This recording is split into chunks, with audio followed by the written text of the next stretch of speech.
I'm here in the Abdali neighborhood of Amman, and behind me is the office where you go to get a seat in a GMC Suburban from Amman to Baghdad. So this is where my journey is going to begin tomorrow as I hopefully cross the border and test the Iraqi visa system. And now that Iraq is opening up its borders, and according to the woman who sold me the ticket, it's definitely a thing. So we'll see how that goes. So this is the first episode of my Crossing Border series. I am here about to leave the Amman Pasha Hotel here in downtown Amman. You can't see it in the middle of the night, but the Roman Theater is way back that way, and this place is excellently situated, and the staff here are absolutely incredible. This place is 20 Jordanian dinars a night, which is about, I reckon, 27, 28 US dollars, something like that, which would make that maybe 25 euros. And I am waiting for an SUV for Baghdad and for the border. And so I've got my bags packed. It is before the morning feast, before the Ramadan fast, and the driver should be here shortly.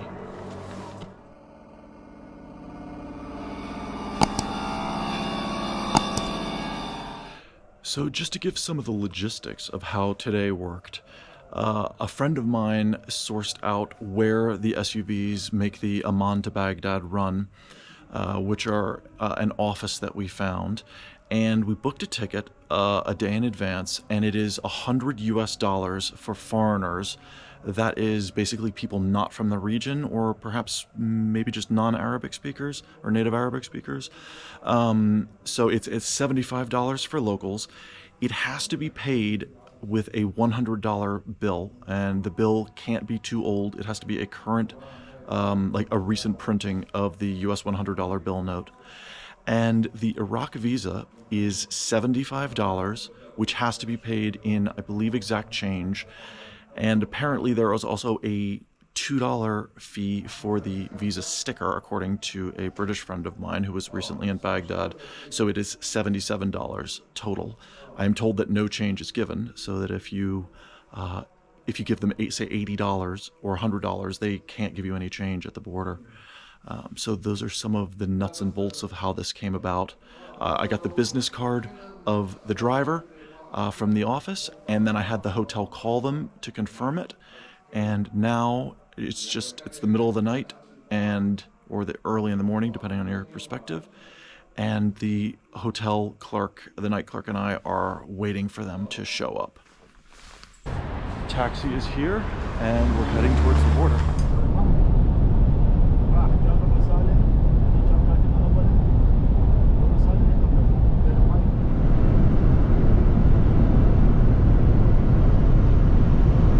So we've stopped at a roadside restaurant, seemingly in the middle of nowhere, in it seems to be barely even a village. It's a very lightly populated desert area.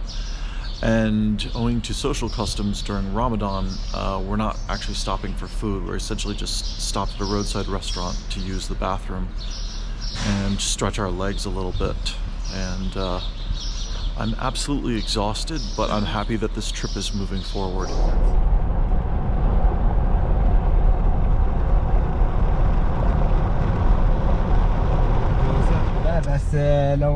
So that took a little convincing. I had to tell the border guard that it's possible with my passport to be able to purchase a visa on the Iraq side with cash.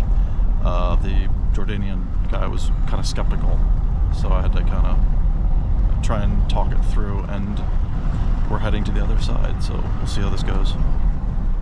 We have officially crossed to the Iraqi side. We've left the Hashemite Kingdom of Jordan, and we have entered the Republic of Iraq. And just a few things to note: there was a customs duty that we all had to pay as a group. So it was good that I left Amman with at least a couple of dinars. That ended up being like 4 or 5 dinars a piece. And then, as a surprise, when I went to get my exit stamp, there was a 10 Jordanian dinar exit fee, which I was totally unaware of, which I had to borrow from our friendly driver.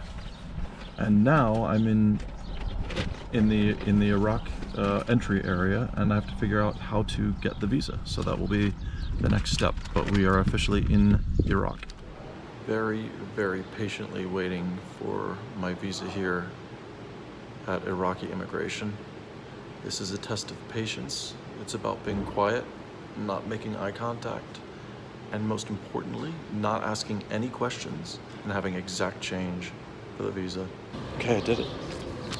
Got my Iraq visa at the land border. It is possible. Living. Well, I never thought I would see this in my lifetime. A visa on arrival at a land border in the Republic of Iraq. This is very, very exciting. It took quite a while to get, but I'm kind of ecstatic that this worked. So this has turned into kind of a thing because I guess outsiders crossing the land border is so incredibly unusual, or just a new phenomenon, that I am being separated from the Iraqi passengers who I was bonding with the whole way from Amman and having a great time. And apparently we need to get some sort of police escort through Anbar. So now my new Iraqi friends have departed in another SUV, which is a Dodge Durango, to Baghdad, and the soldiers here have my passport, which they are saying is for my safety and benefit. I just really want to get to Baghdad and check into a hotel. I'm happy to be back in Iraq after the global shutdown and all that, but boy, I'm quickly remembering what an incredible hassle it can be. Still happy to be here. I don't know exactly who I'm supposed to be waiting for. I don't know if it's Jaish al-Iraqi, which would be the Iraqi army, or al-Shorta al-Ittihadi, which would be the federal police. I don't really know what's going on, and I don't want to ask too many questions. The new friends who went to Baghdad, they told me "Mafi mishkila," which is a colloquial which means no problem, basically saying not to worry. And they shook my hand and they took off, feeling a little bit abandoned in the middle of the desert in the Levant. At least it's warm here, so that's something. It's a lot warmer than Amman.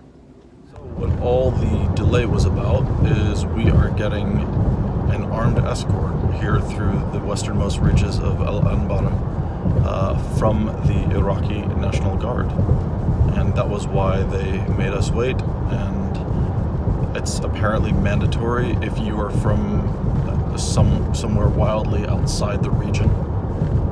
I think this is dependent on which passport you have and maybe what visa is issued.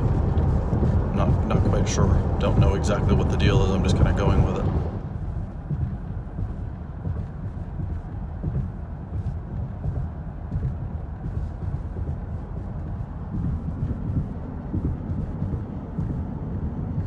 So the whole border crossing in total, I think, including getting the armed escort, took about, let's say, 2.5 hours with both sides. The paperwork, the unexpected fees, almost getting some things from my bag confiscated, but then at the last minute,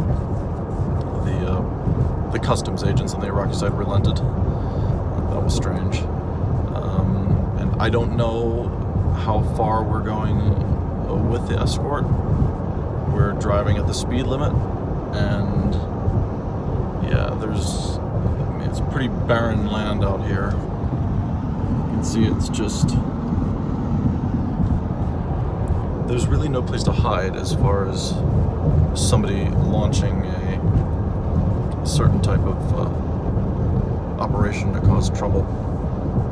I'm sure there are ways, but there's really nothing here. There are no bridges, there's no bushes as far as like concealing IEDs or anything like that.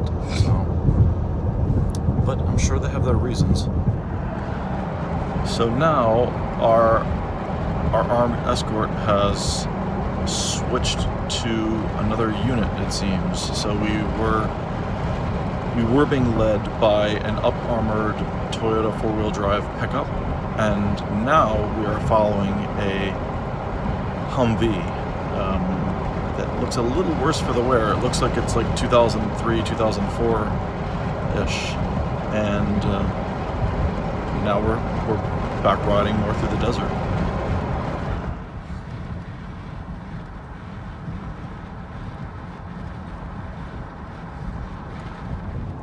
The only human life out here are Iraqi security forces. There's no arable land, there's no farming, there's really nothing. Every once in a while you see the hulk of what looks like an exploded vehicle that's just rusting in the sand on the side of the road. But it's really barren. There are no herders out here. There's nothing. Absolutely nothing. Just rocks and sand. Scrub. Okay, so we were just at a checkpoint and the head officer basically put my passport in his pocket for nearly an hour with no explanation. And he had me just waiting on the side of the road while troops were kind of just milling about. I can't obviously document that, otherwise I could blow this whole YouTube project, and I'm not going to risk that for one image. But yeah, and then suddenly we were sitting in the car and he came back and gave me the passport, and now we have yet another escort from the Iraqi security forces.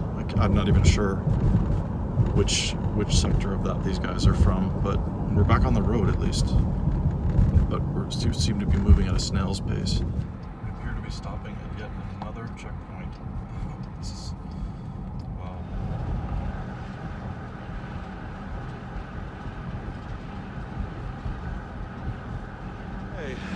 So we are now at a petrol station in the middle of Al-Anbar, and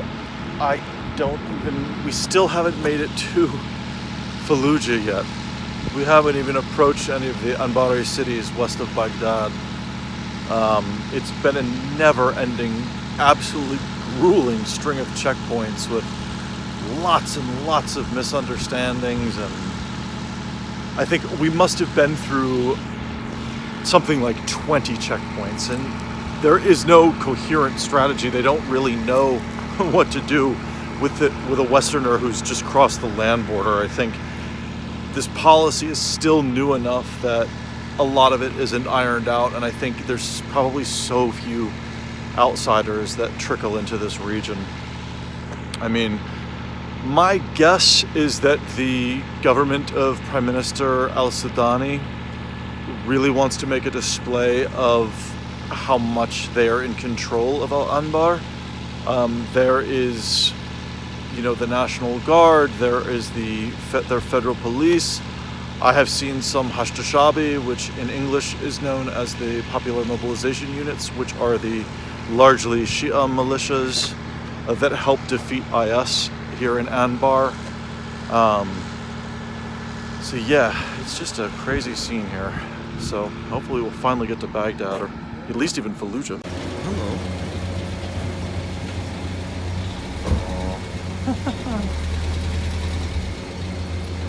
Bye-bye. Hope you make it to Baghdad before we do. Alright, it feels like we can finally start to see the light at the end of the tunnel. On the GPS I can just see that we're now west of Baghdad, and we are actually in an area of human settlement, this is the first urban anything that we've really seen since we left Amman, in basically the middle of the night. So hopefully this is all going to work out when we reach Ajrة, which is one of the central districts in Baghdad. It's actually one of Baghdad's far nicer neighborhoods, and it's also where I stayed in a hotel 20 years ago, April 2003. So we are very much looking forward to getting into the city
Tigris River. Amazing.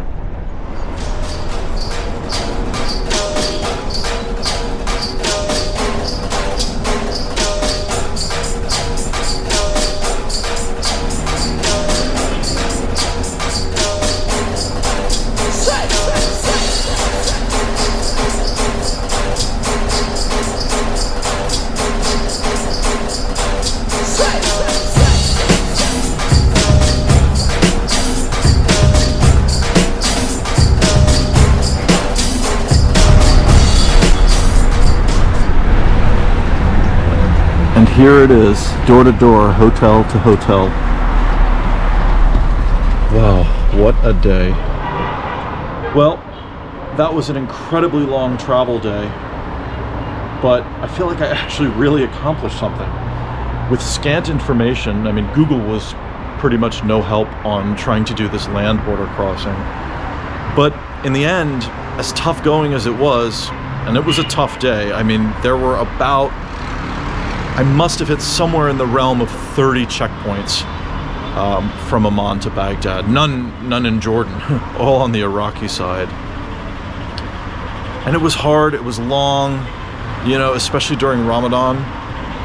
But I made it here, and I'm incredibly excited to be back in Baghdad. Just the dynamism of this place, the feel of it, the hotel staff here are incredibly friendly. And this just feels great to have accomplished it. So in sum, I just want to go over the expenses again to cross the border from Jordan to Iraq. So it was $100 US with a $100 bill for the taxi service. It was $75 for the Iraq visa, and then an additional $2 for the actual sticker of the visa. There was a 10 dinar exit fee to leave Jordan. You actually have to pay to get your passport stamped, which I wasn't prepared for, but the taxi driver helped me out with that. Then there was a 5 dinar customs charge for luggage. And that was really about it. I brought food and water with me from Amman, so I didn't have any food or drink expenses on the way here. And then again, my hotel in Amman was 20 Jordanian dinars, which is about $28 US or so. And my hotel that I just checked into here in Baghdad, which is called the Hotel Diwan, is 35,000 Iraqi dinars, which I think is somewhere in the ballpark of about $24 or $25. I haven't done the math exactly. This place it's simple, but it's nice, and the staff are incredibly friendly. So I have to thank my friend Owen in England, who was here covering the 20th anniversary of the invasion, for that recommendation. And now it's time to lie down and just chill. Thanks for watching, and I hope to see you guys in the next episode of Crossing Borders. Please remember to like, comment, and subscribe if you like this content. Thank you so much.